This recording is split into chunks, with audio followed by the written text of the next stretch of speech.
The long-standing president of the Croatian Chamber of Commerce, Nadan Vidošević, is being detained in connection with the 32 million kuna embezzlement scandal. Although the police have been reluctant to confirm Vidošević's arrest for abuse of office, according to unofficial sources, investigators from the state's anti-corruption agency USKOK are questioning him and also searched his flat this morning. The Chamber of Commerce has said it is fully cooperating with the authorities. 1 month ago, Vidošević's closest assistant, Zdenka Peternel, and businessman Davor Komarecki were also arrested in connection with the same case.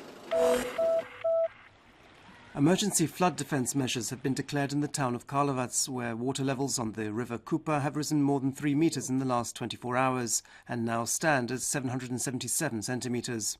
Fields, gardens and even some houses have been flooded. Some roads in the area have been temporarily closed. All over Croatia, communities are assessing the damage caused by yesterday's gale-force winds and heavy rain. In Rijeka, an extremely strong Bura wind uprooted trees, and some areas are still without electricity and water. In Primorsko-Goranska county, so far today, around 750 interventions have been conducted by the Croatian fire services.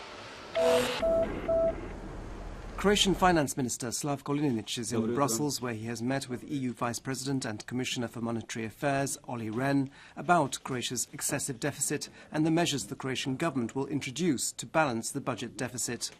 After the meeting, Linić confirmed that this was the first of many meetings that would happen within the framework of the excessive deficit procedure in the coming months. Negotiations about a new collective agreement for the healthcare sector continue. Meanwhile, the doctors' strike has now entered its 55th day. Leader of the Croatian Physicians Union, Ivica Babić, has announced that the process of organising doctors to collectively quit has begun today.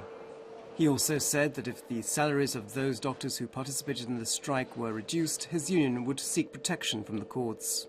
The international book fair, known as Interliber, which is held in Zagreb's Velesajem event centre every year, has begun. Due to the economic crisis in the country, significantly fewer new titles have been published this year. Entrance is free. In sport, Croatia's national football team, under the leadership of their new manager Niko Kovac, continued their preparations for Friday's crucial qualifier against Iceland for a place at next year's World Cup in Brazil.